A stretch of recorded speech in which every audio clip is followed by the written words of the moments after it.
Hey, сәлем жақсы қалайсыздар? Жасымда байқайсыздар ма? Мүлдем осы барлық өзгеше сияқты. Мысалы Жаке мені түсіріп алды да, мысалы. Осының барлық істері қалай ойлайсыздар? Дұрыс деп ойлайсыздар ма? Сол үшін сіздер пікіріңізді жазыңыздар.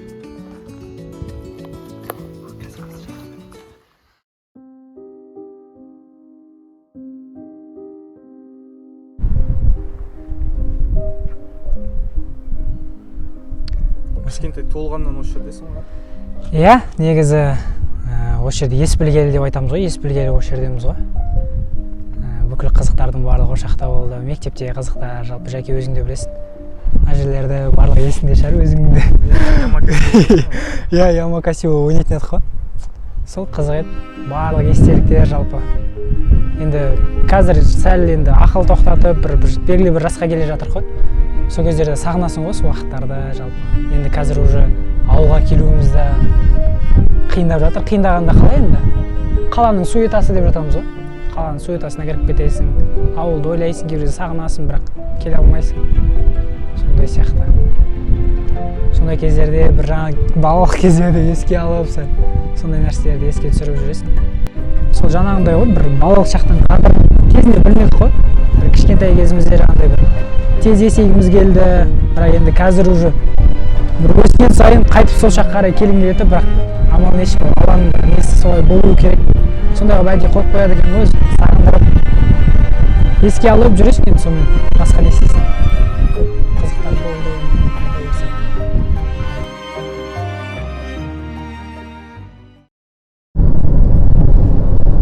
Ауыл өзгерді бе? Ауыл жоқ, әңгіменің ашығын айтайын, өзгермеген. Бірақ енді шыны керек, ауылға бір табиғатын сағынып, ауасын жаңағыдай айтады ғой. Малын, жанын, отбасын сағынғандықтан келесің негізі шыны керек. Бірақ ауылда әттеген-ай дегендер көп қой. Жеке өзің де енді көріп жүрсің, ол жақтың азаматсың. Мысалы, белгілі бір лауазымда отырсың. Енді облыс болды деген кезде қуанған адамдардың бірі өзімін бірінші болып, шыны керек, көзге жас алып кәдімгідей. Себебі енді ауылдың тұрмыс тіршілігін енді туып өскеннен бері ол жақта болғаннан кейін білесің ғой жалпы. Қалай екенін, не болып жатқанын, бір жағынан шеткі аудан деп айтып жатады ғой. Содан кейін де мүмкін сәл біз артта қалдық па, дамымадық па. Содан кейін әдемі бір жерлерді қалайсың, өзің адам алып келген кезде ұялмайтындай болғың келеді. Сол облыс болу енді Алла қаласа бір көп сол нәрсеге септігін тигізеді деп ойлаймын. Бір туристік нағыз аймақ қой негізі біздің ауыл. Соның барлығын енді түсініп жатыр ғой. Соны бір Алла қаласа бір қолға алатын адам болса екен. Соның бір маманы кәдімгідей. Ондай болып, маманы болып, дайын адам болса енді ауылға қолдан келгенше көмектесеміз ғой. Әрбір азамат жалпы негізі ауылда тұрып жатқан өзіміз сияқты жас адамдар, жас жігіттер, жас қыз жігіттер деп айтсақ, міндетті негізі менің ойымша. Ауылына көмектесу, ауылына жан ашуы, қиратып сындырып кету емес, керісінше дамыту, көп нәрселерді қолға алу, даму. Блогерліктен қанша тауып жатсың? Блогерліктен енді нақты бір мынандай сума табам деген әңгіме жоқ. Бір айда былай шығады, Аллаға шүкір. Анау бір тренд бар, бір нәрсе шығып кетті ғой. Жағдай жаман емес, шүкір дейтін бар. Бізде жағдай жаман емес, ничо. Енді шлей, Голливудтағыдай емес, ничо. Расымен, иә? Аллаға шүкір. Кейде ой бола ма, барлығын тастап қойып кетсем ба? Блогерлікті ма? Тастап тастасам ба, басқа жаққа кетсем ба? Кейбір кезде болады, бірақ бұл бір андай шыны керек, Аллаға шүкір бір Аллаға шүкір етемін осындай бір бақты бергеніне, жалпы осындай бір аудитория жинағанына, жақсыларым деп жатырмын, жақсыларымды жинағанына Аллаға саншы шүкір етемін. Бұл нәрсе маған қиындыққа тумайды да, қиындық келтірмейді. Маған бұл жаныма жақын нәрсе да. Адам өзінің жанына жақын нәрсемен айналысса, сол күшті екен да. Андай өмірде болады ғой бір берекесіз ақша деп жатады ғой, бір таңертең кетесің, кешке келесің, жұмыс істеп жүрсің, бірақ одан ләззат алмайсың да сен. Сол нәрсе қиын да, мен сол нәрседен қорқам, сондай бір жұмысқа тұрмасам екен деп. Алла Тағала сол бір дұғамды қабыл етіп мүмкін осы блогерлікті берді ма. Блогерлікке келгендегі келген болғанда блогерліктің бір артықшылығы ол еркін адамсың да. Сен қай уақытта жұмыс істегің келеді өзің білесің, қалай жұмыс істегің келеді өзің білесің. Барлығын өзіңнің неңе қоя аласың да. Талаптарыңа дейді ғой, талаптарыңа қоя аласың. Сондықтан кейбір моменттерде болуы мүмкін, бірақ Аллаға шүкір ондай бір кетіп қаламын деген ой жоқ. Осыны ары қарай дамытқым келеді. Себебі бір түсіріп жүрген контентім жаман деп те ойламаймын енді. Тәкаппарланған емес. Сондай деп ойлаймын, осыны ары қарай бір белгілі бір дәрежеге жеткізгім келеді.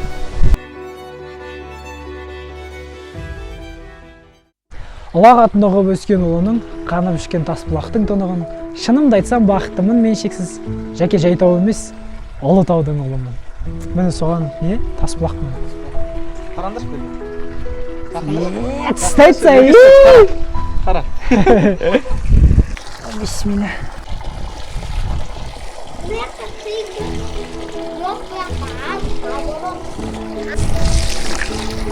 Қайдан жүрсіңдер өздері? Қайдан жүрсіңдер? Қай жерде қозғалып жатсыңдар? Кәдімгісі. Қай жақта тұрасыңдар? Жоқ, қай жерінде тұрасыңдар деген? Қай жерде тұрасың ба не? Қай жерінде тұрасың деген? Біздің қазіргі президент кім? Біздің қазіргі президент кім?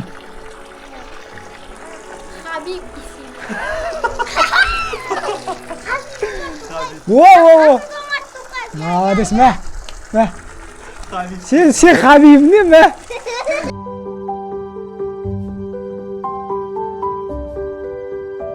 Егер көп қоятын сұрақ қой саған. Неге қыз сияқты жасыңды айтпайсың? Жасымды айтпағанда ол андай нәрсе ғой. Бір айтпайын деп жүргенім жоқ, бірақ андай қызық болу үшін мақсатта ғой, не шыны керек. Адамды енді блогер болғаннан кейін бір интрига деген нәрсе бар да бізде. Интрига жасайсың, бүйтесің, айтқың келмейді, ол нәрсе бәрібір адамдар қызық ше. Қай жылғы екен, үйленді ме екен деген сияқты. Сондай бір интрига мақсатында ғана бір жасымды айтпаймын деп айтамын негізі, бірақ мәселе ол қызға келіп тірелген жоқ. Өмірде көріп қалса мен айта салам. Просто көпшілікке андай бір қызық үшін айтпаймын да, жаңағыдай. Ойлансын, қызық болсын деген сияқты мақсатта. Ал былай жекелей келіп сұрасам мен айтамын негізі. Осындай шалғам, осындаймын деген сияқты. Қыз бар ма сөйлесіп жүрген? Қыз жоқ. Қыз жоқ болғанда нақты былай кәдімгідей сөйлесіп жүрген жоқ. Көздеп жүрген? Көздеп жүргендер бар. Әңгіменің ашығы бар, өйткені үйлену келіп қалған сияқты уақытта сәл. Ниет те бар, амал да жасап жатыр. Бұйырса енді, ана бір видео бар ғой. Қалай еді? Таңдап алған жүйрігім дейтін бар ғой. Таңдап жүріп көп қараның ішінен таңдап алған ақтоғыз жүйрігім. Есеппен емес, есі сүйіп қашық болдым деген адамды іздеп жүр енді. Бұйырса болып қалар, Алла қаласа. Әмин, Жәке. Соңғы рет қашан ғашық болдың? Өмірде соңғы рет қашан ғашық болдың? Негізі ғашықтық сезімді шыны керек бір бастан өткізіп көрмеппін. Андай бір сезім болады деп айтады ғой, бір ол адамды жақсы көрсең, андай басқа әлемге кетесің, бітті, онсыз өмір жоқ сияқты болып қалады деп. Бір мектеп уақытында бір ғашық болғанда бір жақсы көру болмаса, ондай бір есі сүйіп деп жатыр ғой, жаңа жатыр ғой. Ондай болмапты. Нұргүлмен сөйлесіп жүрсің? Нұргүлмен сөйлесіп тұрамыз анда-санда, жаңағыдай сториста бір-бірімізге ответ беріп, күліп қойып. Қайтта бұрынғы отты жағып. Білмеймін, жоқ ондай жоқ. Ол кісінің бағыты бөлек сияқты мен ойымша. Кейбір кезде стористарын көріп қаласың ғой. Мен жамандап жатқаным жоқ, просто андай уже түсінігіміз екі жақта сияқты. Мен вообще басқа жақ, ол кісі басқа жақ деген сияқты. Білмеймін енді, бірақ біз қазір адам жоқ дегенмен де ол Алланың айтқаны болады ғой. Өзінің қыздарын ұсынғандар болды ма? Өзінің қыздарын ұсынғандар. Иә. Менің қызымды алшы или? Ондай ата-аналар да болады, тәтелеріміз жаңағыдай, осындай қызым бар, осылай деп. Ол негізі дұрыс менің ойымша, өйтіп ұсыну ше. Өйткені ол исламда бар нәрсе ғой. Өзінің қызын ұсыну, жалпы осындай деген сияқты, жаңағыдай жеңге тайлық деп жатамыз ғой. Сондай нәрселер менің ойымша ұсынғанның айыбы жоқ, ұсынып жатады. Жаңағыдай сіңілім бар, қайын сіңілім бар, осындай деген сияқты. Иә деп қоясың енді. Бұйырғаны ғой, мүмкін олай да мүмкін бір кісінің ұнатып қалып, жақсы болып кетер барлығы. Алла білуші енді оның барлығы. Қазір бірінші курста жүрген, 11 класста жүрген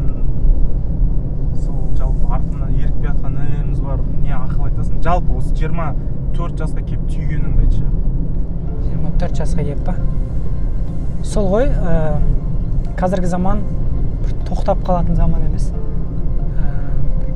Жаңағыдай информация дейміз ғой, адамның басына келіп жатыр да. Bir жағынан енді сол нәрсе адамды шаршатады деп ойлаймын, жаңағыдай әр жаққа тартады. Бала мысалы блогерлер ана өмірін салып жатады, блогер болғысы келеді. Содан кейін біреу мына жақтан бір нәрсе жарып жатады, соны істегісі келеді. Үшін бала өзінің мамандығын таңдау сәл қиындау да қазір менің ойымша. Сол белгілі бір өзіңнің мамандығыңды нақты игеру керек сияқты. Андай бір бізде мысалы 11 бітіргенде менде нақты бір ой болған жоқ. Мына бағытпен кетем, болды осыны дамытамын дегенше. Бізде мектептегі бала, қазір де балалар солай ойлайды деп ойлаймын. Өзінің жеке бір ойы қалыптаспайды 11-де ше. Бала кім ата-ана не дейді, жақындары не дейді, соған қарай кетіп қалады. Бала осы моментте шатыспау керек деп ойлаймын жаңағыдай. Өзінің несін таңдай алу керек, нақты мамандығын, кім болатынын. Қазір жастар бізден сәл төмен нелер, андай жастағылар жеткізе алады ойын. Сол нәрсе қуантады негізі хабарламалардың ішінде, шыны керек. Я жалпы мен де байқаймын, сол жастар қазір ашық бізге қарағанда, иә. Ойын ашық жеткізе алады, өзіне не керегін біледі. Позициясын біле ма? Біз қысыңқы өскен сияқтымыз. Бізге енді келіп жатқан сияқты ол нәрсе. Иә. Бізде көбісіміз енді түсініп жатырмыз ғой, қазір солай екен. Иә, расымен. Жаңағыдай ғой, ойын жеткізе алу да жақсы да, бірақ ол қай бағытта қолдана алсаң ше. Просто андай нәрсе бар ғой, өзім білемін деген нәрсе ше. Қазір сол нәрсе қарқын алып бара жатыр. Бізде сәл тастақ құрсын, ұят болады деген нәрсе бар еді ғой. Керек емес, дәл осы нәрсе керек емес деп. Ал қазірде ондай нәрсе сәл ұят деген сәл кетіп бара жатыр да. Сол да өкінішті бір жағынан жаңағыдай еркін сөйлеудің бір басқа позициясын алып кетіп бара жатқан сияқты. Енді әрине ол әрбір жаста болды деп айтып жатады ғой, енді мүмкін ол да дұрыс та бар. Ең бастысы жақсы ойлау керек. Жақсы ойласақ жастарымыз да жақсы болады деген ойдамын. Бірақ енді заманға сай болғанда қалай?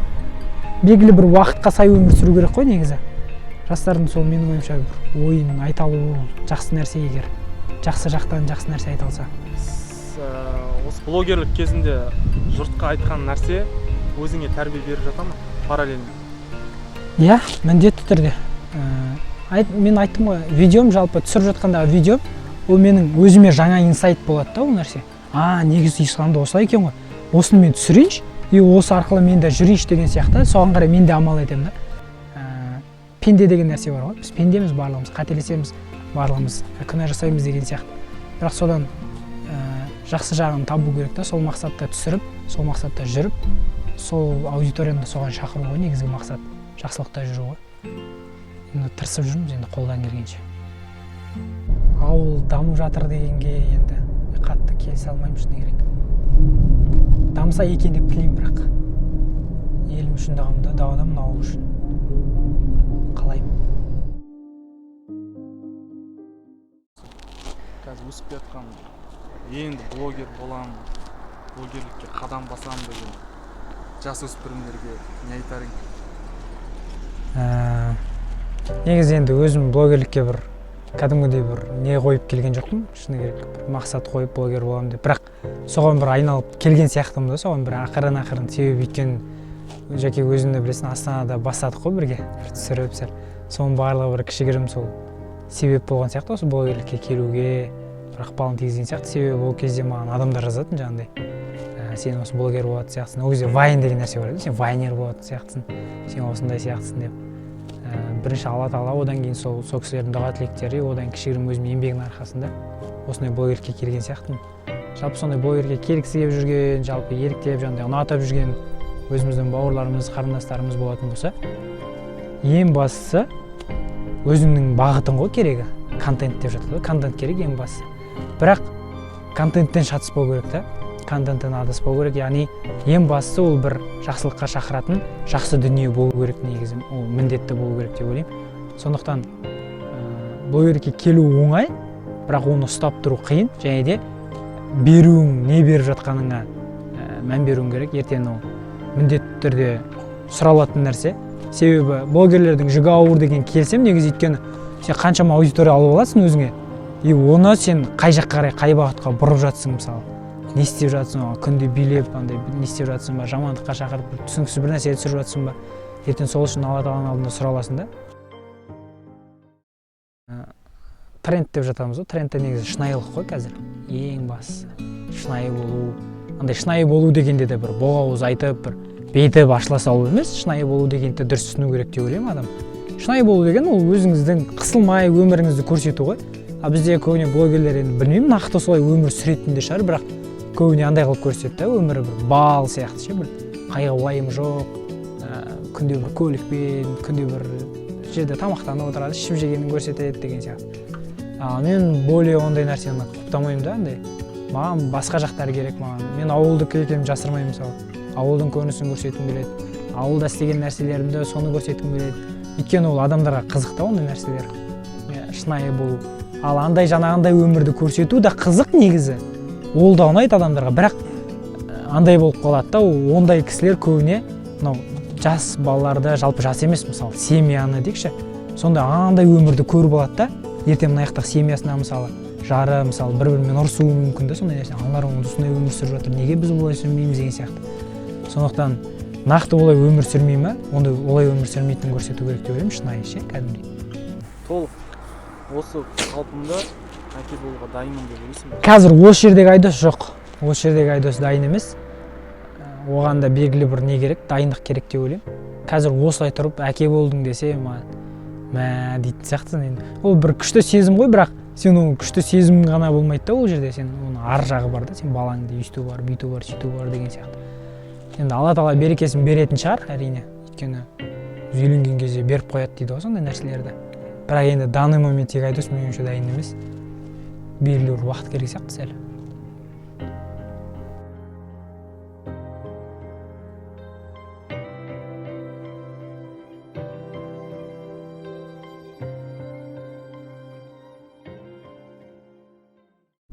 Мына жігітті таныстырмадыңыз ба? Қайсы? Мына жігіт па? Бұл жігітін айттым ғой. Өзіміздің ауылдың бетке ұстар, өзімнің бауырым, кластасым, жас кезімізден келе жатқан бала. Ямакасиде де бар бұл. Ямакасиде бар деп қой. Сол бетке ұстар азаматтар. Енді ауылымызды көтеретін, ауылымыздың жағдайын ойлайтын жалпы. Ақ көңіл өте бар ғой бауырым, Алла разы болсын, күшті. Иә. Сол. Одан кейінгі міне артта өзі түсіріп тұрған жігіттер біздің бауырымыз. Иә, бұл кісі. Алла разы болсын барлықтан, істеріңе берекесін берсін. Барынша бір-бірімізді қолдап, қолдан келгенше Алматыға келсеңдер міндетті түрде осы жаққа келген кезде енді осы жақта да үй бар ғой енді. Сол бір-бірімізді қолдап, әрқашанда жақсылықта әйтеуір жарысып жүрейік. Басқа не айтамыз? Саған да рахмет, көп келіп жатсың әйтеуір. Иә. Мақтанамыз. Осылай әйтеуір біздің жақтан блогер шығып тобының атын көтеріп жатсың енді жай. Одан ары қарай кетеді деген ойдамын. Сол брат. Алла сізге береке берсін. Тоқтама. Дальше кете бер. Сол айтқым келіп тұрған бірінші болып біздің жақтан қолдау болады. Алла разы болсын. Бірінші болып андай қолдаған кісілер шынымен осы. Құрмет бауырым, шыны керек ата-анам деп жатырмын ғой жаңа. Одан кейінгілердің қатарында расымен жақындарымнан келіп осы қолдаймыз, давай, смело деген бауырымның бірі міне. Біріншісі десем де болатын шығар, өтірік айтқаным емес. Осы құрмет бауырым негізі. Қолдаймыз, давай, баса бер. Ең басты жақсы нәрсе түсіріп жатсың ғой, давай деп.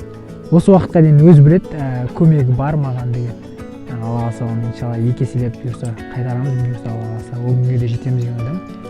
Сол? Алла разы болсын. Иә. Сол болмайды негізі.